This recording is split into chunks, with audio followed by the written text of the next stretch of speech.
So if you ever wanted to get into woodworking, or you're already a woodworker and you just so happen to like money, of course you do. Well, this is the series for you. So for those of you guys that are new to the channel, what this series is all about is breaking down the hot and trending items from the big box stores that we can recreate by putting our twist to it to make a low cost, high profit item. But whether you want to get in this to make it a full-time business, a side hustle, or is this a hobby, woodworking is great for the mind and soul. But you're in the world of no excuses now, so buckle up and get ready to get your make on. So fall and autumn items are still selling like crazy. So let's get some more high profit builds out there to add to our arsenal. And to start out, check out this $100 distressed whitewood plank. Now that's actually what they're calling this, a distressed whitewood plank. Again, I would get a little bit more creative with the name here, but that's what they are selling these things as, and they are selling the heck out of them. Again, like we discussed in the last Smalls video, right now for fall and autumn items,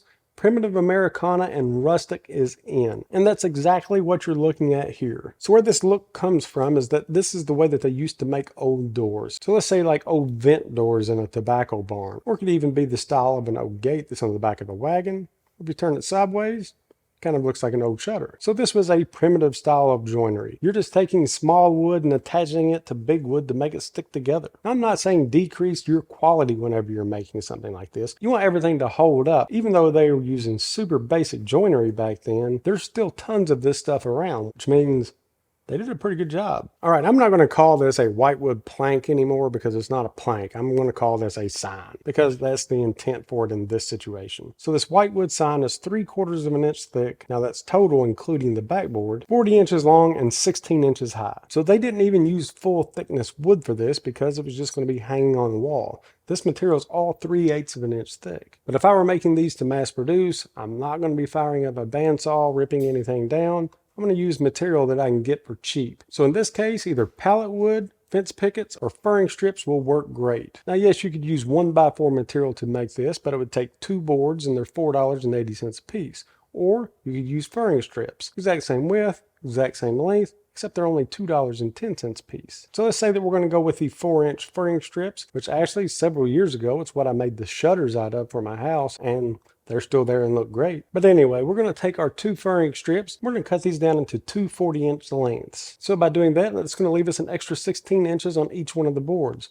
Hang on to those. Now just take your 4 furring strips, butt those together, and then take your 2 16-inch scrap pieces, lay those out on top of your furring strips flush with the top, mark the edge of the bottom, go ahead and trim that off, slide those in about 6 inches from the ends of your furring strips, throw on some wood glue, pop in some brad nails just to hold those into place, and then for the screws, I would go ahead and flip this completely over, and then put in an 1.25-inch screw in each one of the boards, connecting it to your 2 front supports. And that's how they put this sign together. Now as far as the paint, they chose to whitewash this. Again, it kind of gives it that clean, primitive Americana look. And to give this look, they put a black undercoat on, went over the top with white paint, let that dry, then just sanded down some of the corners and front panels. And whenever it comes to the gather emblem that's on the front, there's a couple of different ways that you can do this. If you have a laser or a vinyl cutter, obviously you can use that. Or hit up Amazon. If you just type in the words gather stencil, they have tons of different options to choose from. And even if you decided to not put any lettering on this at all,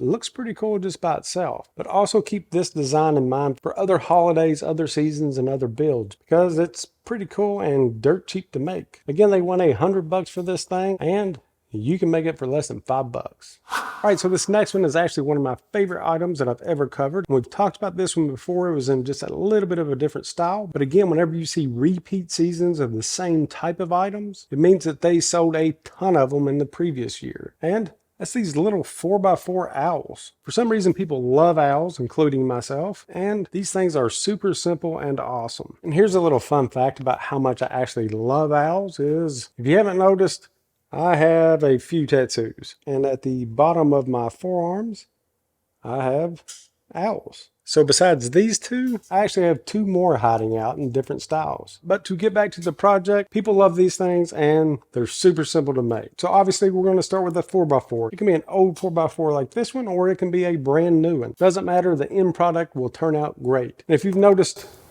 piece actually just fell off of this 4x4. If you notice that there's a big chunk missing here, that just means that it's rustic, which means I'll double the price. No, probably will double the price, which just adds to the character of it, this rustic, primitive Americana look. So I just cut my 4x4 down to 3 different sizes, and then took some spray paint to the sides. Now let me show you just how easy it is to turn this into this. So I have my blocks all painted up the color that I want. I'm just going to find a corner, measure 1.25 inches down, and 1.25 inches over.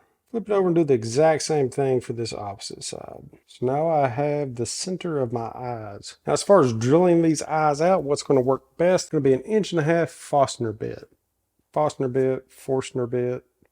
Maybe it's Forstner bit. Regardless, I can't say it. So we'll center the point of the bit up with our mark. Then just remove the top layer of surface. You can take this down as deep as you would like. The good thing about using the Forstner, or whatever it is bit is that it leaves a round divot in your material. In this situation, it actually works out pretty well. Now I'm just going to use a Sharpie to darken up these eyes. You can use whatever that you would like. There we go. They're beady eyes. Now we're going to shape this thing. I'm just going to use a palm sander. This would go super fast on a belt sander, but just to show you that you do not have to have a belt sander, I'm going to use this. And I'm just going to start at the bottom of the eyes and work my way back. So once we have that start, we'll just keep rounding this top over and kind of widen it out till it gets to something like this. Like it has eyebrows, but you get the point. So with the palm sander, the easiest way to do this is with the sander facing up and then move the material across your palm sander. This will help you to shape the material. Once you have it cleaned up to the shape and the look that you like, I'm just going to use a little spar urethane to put a protective coat on this and to also bring out the natural colors.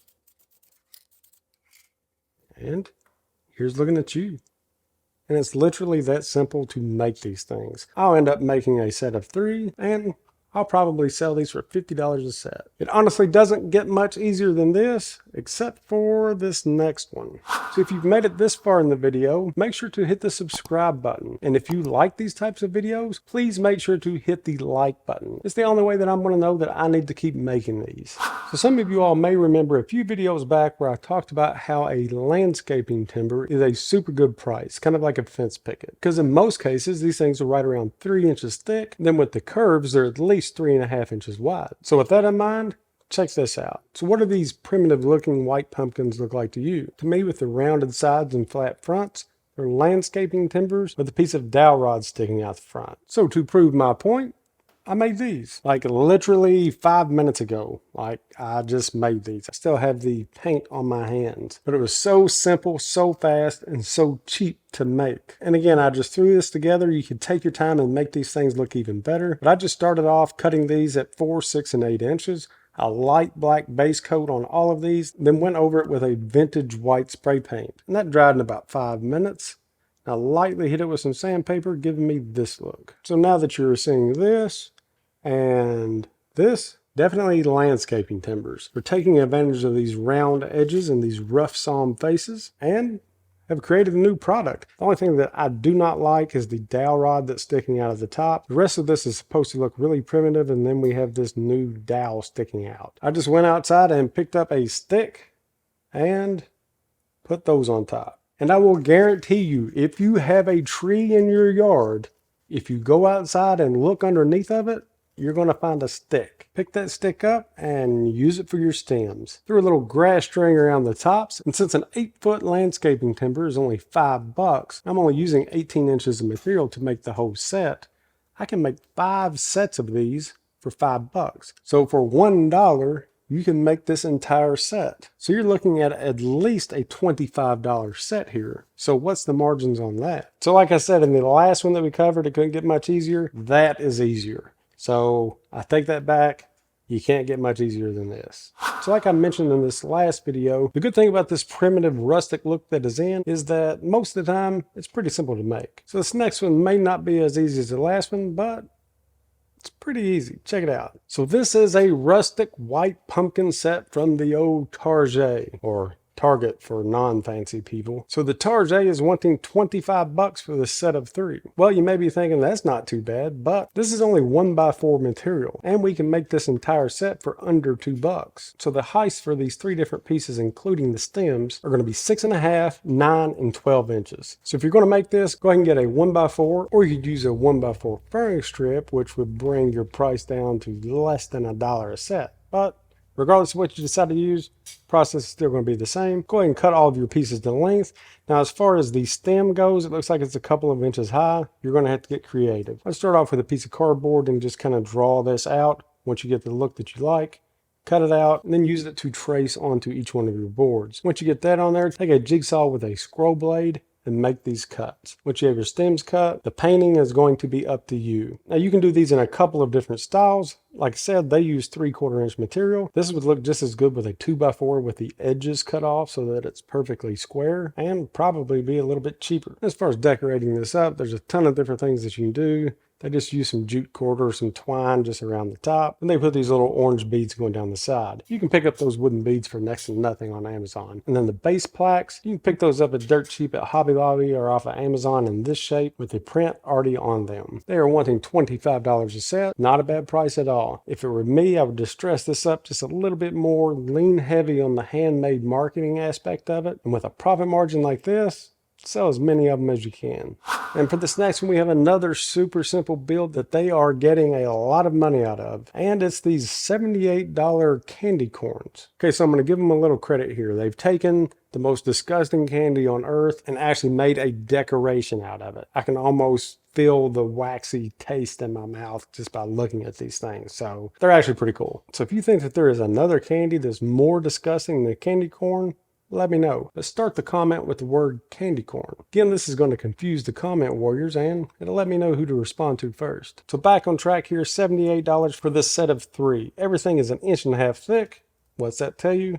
2x material. The 2 smaller ones are 4 inches wide by 5 inches tall, and the larger one is 5 inches wide by 6 inches tall. So they can use a 2x6 to make these. And for the longer one, you'll just have to turn it on its side. So an 8-foot 2x6 right now in my area is $4.68. And then as far as cutting these out, you can either do this with a miter saw, circular saw, or a jigsaw. Just using the dimensions that I gave you earlier, mark out your triangles, cut them out. Once those are cut out, just round over all of your edges. The total length of that board that we'll need to make one set is 14 inches. So if you wanted to, you could easily make 6 sets out of one board, bringing the price down to 78 cents a set for something that they are ironically getting $78 a set for. Talk about some markup here, because the rest of this is just going to be painting. You'll paint all 3 pieces this white base color, then you'll tape off the tops and bottoms for your orange, and then once that dries, tape off the orange for your yellow. Then the little metal stars that they have in the center, I've seen these things everywhere. They have them at Walmart, Hobby Lobby, probably even the Dollar General, and they're like $1 for 100. I don't know, they're dirt cheap. But regardless, you're still gonna have less than $1 for an entire set of these things. So all the items I just showed you in this video are selling for crazy high prices, and they are trending in the stores, which means that people are buying them. And the greatest thing of all is they're all so simple to make. So if the big box stores are making things for less than $1 and selling them for 70 or 80 bucks, how about we get our piece of that pie? And even if you are new at woodworking, you can make everything that I covered in this video. So again, you are in the land of no excuses. You can do this. So get up, get out, and turn a pile of nothing into something.